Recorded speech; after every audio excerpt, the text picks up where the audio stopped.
नमस्कार आप सभी को। आप देख रहे हैं ताराचंद क्लासेस। लास्ट क्लास में हमने एक दल के प्रभुत्व का दौर के बारे में पढ़ा था जो कि कांग्रेस को रिप्रेजेंट कर रहा था। यानी कि लास्ट क्लास में सिंपल सी बात कहें कि हम वापस इलेक्शन करवा रहे थे, चुनाव करवा रहे थे, क्योंकि हमें आज़ादी मिली। अब हम चुनाव करवाएंगे, चुनाव करने के बाद सरकार बनेगी।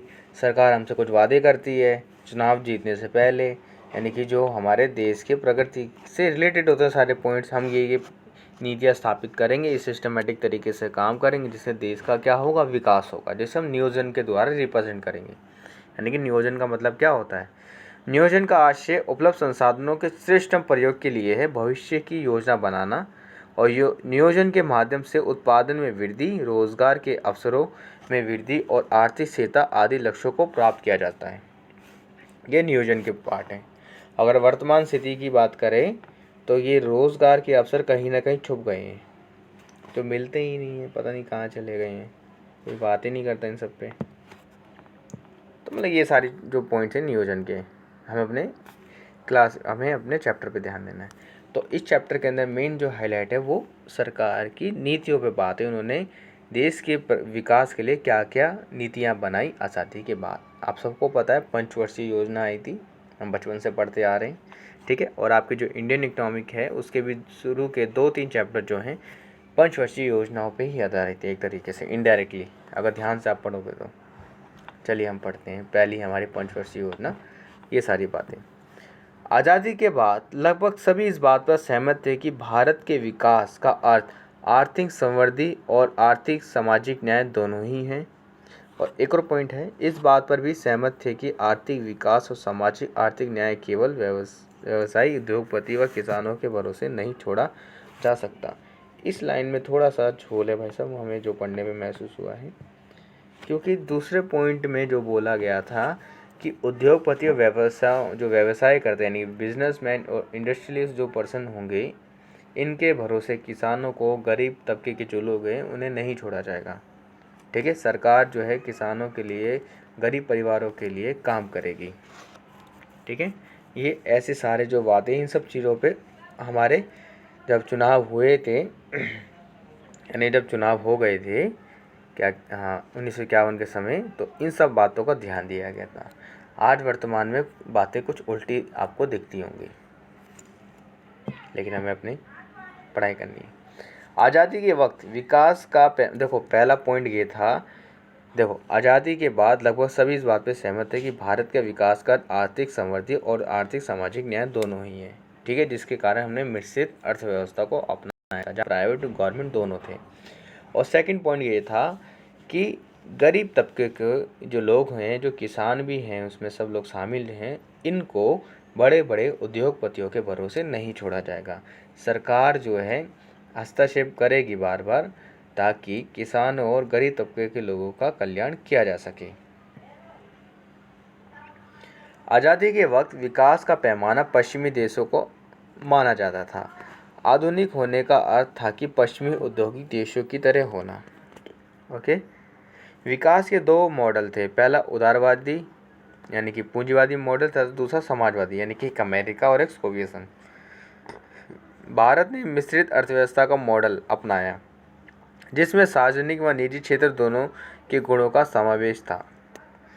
आज़ादी के आंदोलन के दौरान नेताओं में सहमति बन गई थी कि गरीबी मिटाने और सामाजिक आर्थिक पुनर्वितरण के काम का मुख्य जिम्मा आज़ाद भारत की सरकार का होगा। भाई साहब, ये सारी महंगी महंगी बातें देखो पुराने समय से याद रखी जाती हैं, लेकिन वर्तमान समय में दिखती नहीं है। क्योंकि आज के समय में देखोगे तो ना जाने कितने लोगों का काम ख़राब हो गया, कितने लोग पलायन कर रहे हैं। जो लोग रात को वगैरह यूँ ऑटो चला देते हैं उनका काम ख़राब, जो लोग रेडी पटरी पे काम करते थे उनका काम ख़राब, सबका काम ख़राब, सब रोड पे आ चुके हैं धीरे धीरे। प्राइवेट नौकरी वाले थे वो भी गए, जिनके पास नौकरी नहीं थी वो भी गए, वो तो गए थे, जिन पे थी वो भी गए, सब गए। तो इसलिए हम कहते हैं भाई सभी बच्चों को भाई अपने वोट्स का सही यूज़ करें, और एक पहले से भविष्य बना के चलें, आपको क्या लेना है क्या नहीं लेना, आपको कहाँ अपनी फील्ड में जाना है कहाँ नहीं जाना। ऐसे ही बहते चलोगे तो बह ही जाओगे, बहना नहीं है। ठीक है, आपको सिस्टमेटिक तरीके से चलना है, हर चीज़ को सोच विचार करना है। जैसे आपने 10th के बाद जो कहते नहीं, कुछ बच्चों ने करा होगा कि मेरा दोस्त ये सब्जेक्ट ले रहा है तो मैं भी लूँगा, वो तो उसने सोच समझ के अपनी स्ट्रीम्स को सेलेक्ट किया होगा। आपने नहीं करा तो कोई बात नहीं, आपने उसका हर्जाना देख लिया होगा कितना मुश्किल होता है सफ़र में। तो प्लीज़ अब हो गया सो हो गया, अब आप 12th में हो, 12th के बाद आपको क्या करना है क्या नहीं करना, आपको कैसे कैसे राइट्स मिलेंगे कैसे राइट्स नहीं मिलेंगे, तो इन सब चीज़ों पर विचार करें। अपने घर में जो बड़े लोग हैं, मेंटर हैं, जो भी हैं, उनसे गाइडेंस लें, उनके कनेक्शन में रहें, अपने अच्छे से डिसीजन लीजिए, बस और कुछ नहीं। अगर कोई किसी बच्चे को हमारी बात कुछ गलत लगती है तो हम उनसे तहे दिल से माफ़ी मांगते हैं। 1944 में उद्योगपतियों के एक समूह ने देश में नियोजित अर्थव्यवस्था चलाने का एक प्रस्ताव तैयार किया। इसे बॉम्बे प्लान कहा जाता है। ये एग्ज़ाम में हमेशा आता है ये क्वेश्चन MCQ में। बॉम्बे या 2 नंबर में डेफिनेशन। बॉम्बे प्लान की मंशा थी कि सरकार औद्योगिक तथा अन्य आर्थिक निवेश के क्षेत्र में बड़े कदम उठाए। यानी कि जो बड़े बड़े उद्योगपति थे उन्होंने खुद गवर्नमेंट को कहा था कि आप जो है विकास के, यानी कि जो औद्योगिक इलाका है, जो भी व्यापार का है, आप प्लीज़ उनमें काम करें और उसमें अच्छी अच्छी पॉलिसी है, अपना जो भी योगदान कर सकते हैं वो करें ताकि देश का विकास हो सके। योजना आयोग की स्थापना 1950 में भारत सरकार के एक प्रस्ताव द्वारा की गई थी। प्रधानमंत्री जिसके अध्यक्ष थे। नीति आयोग में भी गई है। 1 जनवरी 2015 से योजना आयोग के स्थान पर नीति आयोग का अस्तित्व में आया, जिसके अध्यक्ष प्रधानमंत्री श्री नरेंद्र मोदी जी हैं। ओके, वर्तमान उपाध्यक्ष राजीव कुमार हैं। ठीक है, इनका इंग्लिश में नाम ये है national institute for transforming India. अगला पढ़ते हैं। देखो, पंचवर्षीय योजना, यहीं पे दोनों बातें कह दी भाई। योजना आयोग था, उसे ख़त्म भी कर दिया, अब नीति आयोग आया है। ओके, जिनके अध्यक्ष हैं वो भी बता दिए गए हैं। प्रधानमंत्री इसके अध्यक्ष थे, यहाँ पे पंडित जवाहरलाल नेहरू जी थे, उनका नाम नहीं है। चलो, सोवियत संघ की तरह भारत के योजना आयोग ने भी पंचवर्षीय योजना का रास्ता चुना। पंचवर्षीय योजना से तात्पर्य था कि अगले 5 सालों के लिए सरकार की आमदनी और खर्च की योजना होगी। प्रथम पंचवर्षीय योजना, देखो पहला जो सेक्टर था हमारा कृषि पे था, लेकिन सबको समझ आ गया था भाई साहब समाज कल्याण करना तो थोड़ा बहुत व्यापार भी करना पड़ेगा, क्योंकि विकास भी ज़रूरी है। क्योंकि जब तक थोड़ा बहुत व्यापार नहीं होगा या पैसा नहीं होगा तो आप समाज कल्याण कर ही नहीं सकते। ठीक है, इसलिए जो आपको बचपन से, चलो वो बाद में बात करें। प्रथम पंचवर्षीय योजना 1951-56 में ज़्यादा जोर कृषि क्षेत्र पर था। इसी योजना के अंतर्गत बांध और सिंचाई के क्षेत्र में निवेश किया गया। भाखड़ा नागल परियोजना, ठीक है, इनमें से एक ही थी। ठीक है, आप सभी को पता होगा कि जो भाखड़ा नागल परियोजना जो है ये 2 बांधों को मिला के बनाया गया था। ठीक है, जो कि पंजाब हरियाणा राजस्थान की संयुक्त परियोजना थी।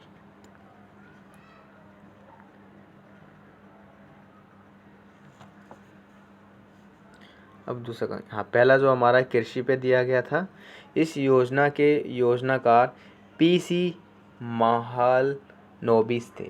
ठीक है, ये पेशे एक वैज्ञानिक भी थे हमारे इंडिया के और एक अर्थशास्त्री भी थे और एक बंगाली थे ये। ठीक है, विकास, दूसरा हो गया, सॉरी ये रहा सिंचाई हो गया। दूसरा द्वितीय पंचवर्षीय योजना में उद्योग, अब देखो पहले कृषि का रखा था, अब उद्योग को रख दिया गया, जिसमें अब योजना का थे PC वाले, ये वाले बंदे थे।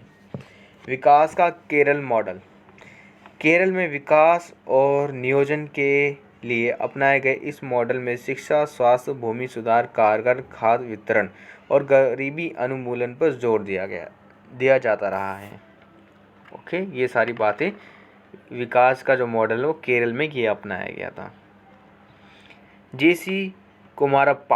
JC कुमारप्पा जैसे गांधीवादी अर्थशास्त्रियों ने विकास की वैकल्पिक योजना प्रस्तुत की, जिसमें ग्रामीण औद्योगिकरण पर ज़्यादा जोर दिया।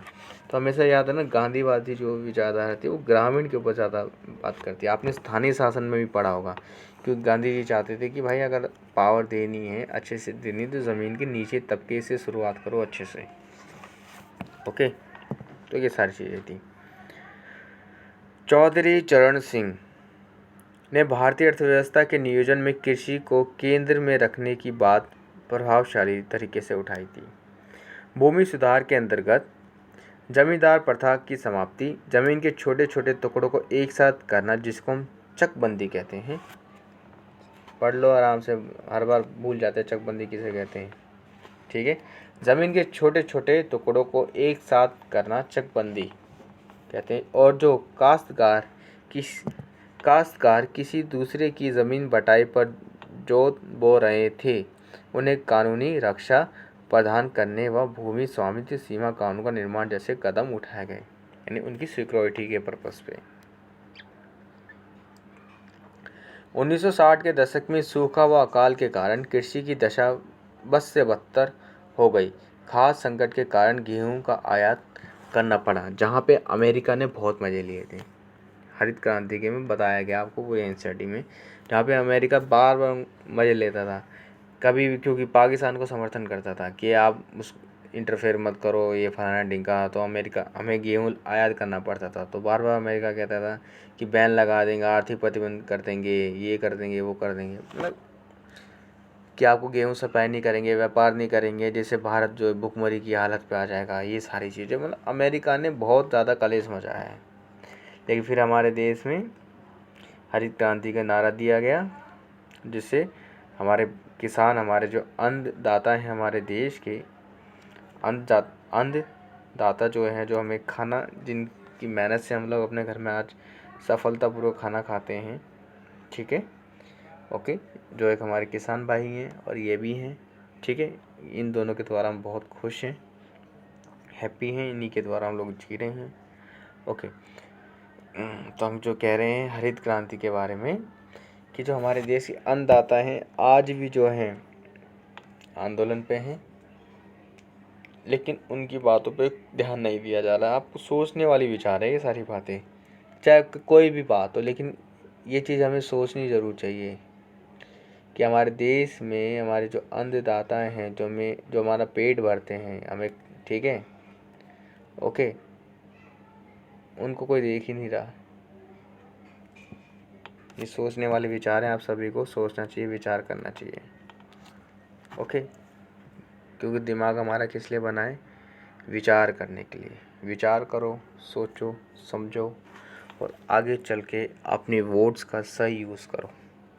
ठीक है, अच्छा यूज़ करो, जो आपको अच्छा लगता है, जो आपको पसंद है, जो आपको ठीक लगता है, विचार करना जरूरी है बस। हरित क्रांति, सरकार ने खाद्य सुरक्षा और किसानों के द्वारा हम आज के समय में क्या है, पूरी तरीके से क्या है, किस गेहूँ वगैरह में पूरी तरीके से आत्मनिर्भर हैं। कभी भी हमें दोबारा से आयात नहीं करना पड़ा है, ये किसानों की बदौलत है। हरित क्रांति, सरकार ने खाद्य सुरक्षा को सुरक्षित करने के लिए एक नई रणनीति अपनाई, जो कि हरित क्रांति के नाम से जानी जाती है। अब उन इलाकों पर ज़्यादा संसाधन लगाने का निर्णय किया जहां सिंचाई सुविधा मौजूद थी तथा किसान समृद्ध थे। सरकार ने उच्च गुणवत्ता के बीज, उर्वरक, कीटनाशक और बेहतर सिंचाई सुविधाएं बड़े अनुदानित मूल्य पर, यानी बहुत ही रियायती दर, बहुत ही सस्ते प्राइस पर अच्छे बीज प्रोवाइड करवाए, मुहैया कराना शुरू किया। उपज को एक निर्धारित मूल्य पर खरीदना, यानी कि एमएसपी जिसे आप कह सकते हो, उस पर गया। और एमएसपी के बारे में आप ज़रूर पढ़ें, गूगल करें, हर जगह पढ़ेंगे एमएसपी किस तरह निर्धारित होती है, किस तरह हमें दी जा रही है, कब से ये लागू हुई थी। इन सब के बारे में आप प्लीज़ गूगल ज़रूर करें, पढ़ें अच्छे से, या यूट्यूब पे जाके किसी की वीडियो भी देख सकते हैं, मिल जाएगी आपको। इन संयुक्त प्रयासों को ही हरित क्रांति कहा गया है। भारत में हरित क्रांति के जनक एम.एस. स्वामीनाथन, जो कि तमिलनाडु से संबंधित हैं, कहा जाता है। इसके कारण, यानी हरित क्रांति के कारण गेहूं की पैदावार में बढ़ोतरी हुई व पंजाब, हरियाणा व पश्चिमी उत्तर प्रदेश जैसे इलाके में समृद्ध हुए। ठीक है, जिसके कारण भारत जो है आज भी गेहूं वगैरह में आत्मनिर्भर है। आपने लॉकडाउन में देखा ही होगा कि किसान ना होते तो हम सबको गेहूं अच्छे से सप्लाई नहीं होता, जो हमें राशन मिला है फ्री में, तो ये सब इन्हीं के द्वारा आए हैं। इसका नकारात्मक प्रभाव भी था। देखो, हरित क्रांति जो थी हर जगह नहीं फैली थी, कुछ ही राज्यों में थी, क्योंकि गवर्नमेंट के पास पैसा जो भी था, उन्होंने जैसा डिसीजन लिया समझा। हरित क्रांति जो थी कुछ समय के लिए थी, कुछ ही राज्यों तक थी। इसको आप बचपन से पढ़ते आए हो।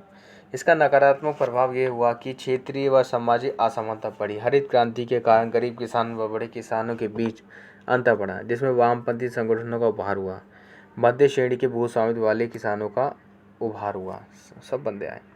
श्वेत क्रांति यानी कि जो हमारे मिल्क से संबंधित थी, मिल्क मैन ऑफ इंडिया के नाम से मशहूर हुए वर्गीस कुरियन ने गुजरात सहकारी दूध एवं विपणन परिसंघ में महत्वपूर्ण भूमिका निभाई और अमूल की शुरुआत की, जिसमें गुजरात के 25 लाख दूध उत्पादक जुड़े। इस मॉडल के विस्तार को ही श्वेत क्रांति कहा जाता है। हरित क्रांति व उनके उद्देश्य: खाद्यान्न उत्पादन को बढ़ाना। ठीक है, 1960 के दशक में ये शुरू हुई थी, कोई कहते हैं मध्य में हुई थी, भाई हमें तो 1960 का दशक पता है, तो हम 60 का दशक ही कहते हैं। हरित क्रांति, ठीक है, हो गया। श्वेत क्रांति, ये श्वेत जो क्रांति थी हमारी, वो शायद क्या था, 13 जनवरी 1970 के आसपास, 13 जनवरी 1970 में आई थी श्वेत क्रांति, जो दूध के लिए थी। पीली क्रांति तिलहन उत्पादन को बढ़ाने के लिए हुई थी। आत्मनिर्भर यानी तिलहन उत्पादन में आत्मनिर्भरता प्राप्त करनी थी। ठीक है, ये 1986 में आई थी, जिस तिलहन उत्पादन में जिन बोला जाता है, जो राजीव गांधी जी ने बहुत ज़्यादा भूमिका निभाई थी इसमें। बात है नील क्रांति, मत्स्य उत्पादन को बढ़ाना। ठीक है, और इसमें किसानों की जो आय थी वो दुगनी करना था और बाकी अदर चीज़ें भी थी। ठीक है, और ये जो आय थी मत्स्य उत्पादन बढ़ाना, जो क्रांति हुई थी 1985 से लेकर 1990 के बीच तक हुई थी। ओके, तो ये पंचवर्षीय योजना की अवधि है। आप ये सारी चीज़ें देख सकते हैं, ये आप सारी चीज़ें भी देखोगे आप, और क्या कहते हैं, इंडियन इकनॉमी है, अगर जिन बच्चों के पास इकनॉमिक्स है वो जानते होंगे, तो उनके जो शुरू के जो चैप्टर हैं वो कृषि, औद्योगिक, आत्मनिर्भर, बेरोजगारी, इन सभी के ऊपर है, यानी कि वो कहीं ना कहीं पंचवर्षीय योजना पढ़ा रहे हैं आपको। और अच्छी बात, आपको पढ़ना चाहिए, ये सारी चीज़ें थी उसके अंदर, रोजगार, स्वास्थ्य, सामाजिक न्याय, यानी कि पंचवर्षीय योजना हम सब पढ़े। और ये तो क्योंकि इकोनॉमिक्स का तो पार्ट है कि हमारे देश के विकास की जो गति थी इन सभी पे तो आधारित थी, तो वो बुक्सों में पढ़नी है ये सारी योजना पर। ठीक है, ओके, तो आप इसको पढ़ना, अच्छे से याद कर लेना। बाकी आपके क्वेश्चन आंसर्स हैं, इनको अच्छे से सॉल्व करें, सपोर्ट मटेरियल में इनके सोल्यूशन भी है, तो इनको देखें, अच्छे से पढ़ें, याद करें, समझें, सॉल्व करें, अपने वक्त का अच्छे से यूज़ करें। एग्ज़ाम होंगे नहीं होंगे वो बात की बात है, वो ऑर्डर आ जाएगा जब भी आना होगा, जैसा भी आएगा, लेकिन आप किसी अंधविश्वास, किसी प्रकार की अफवाह में ना रहें। पूरी साल आपने मेहनत करी है, समय दिया है, पढ़ाई करी है। ये मैं उन बच्चों को कह रहा हूँ जिन्होंने मेहनत करी है, जो अपना फ्यूचर कहीं ना कहीं देख रहे हैं कि हमें यहाँ जाना है, यहाँ एडमिशन लेना है, इस कॉलेज में जाना है, वहाँ जाना है, किसी भी चीज़ में लेना है। बेटा मार्क्स मैटर करेंगे, तो इसलिए आप पढ़ो। हम इंडिया में रहते हैं तो मार्क्स मैटर ज़रूर करते हैं, मार्क्स ज़रूरी है इंडिया में। ओके, तो आप पढ़ें ज़रूर अच्छे से, अपनी मेहनत को वेस्ट ना होने दें। लॉकडाउन भले लग गया है, लेकिन आप पढ़ाई करते रहें, क्योंकि अगर आप पे आलस चढ़ गया तो दिक्कत होगी भाई साहब। आलस को ना चढ़ने दें, रेगुलर कुछ ना कुछ पढ़ते रहें। ठीक है, पढ़ाई ज़रूर करते रहें बस। ओके, नमस्ते, आपसे मिलेंगे अब नेक्स्ट क्लास में। मैं तारा सिंह।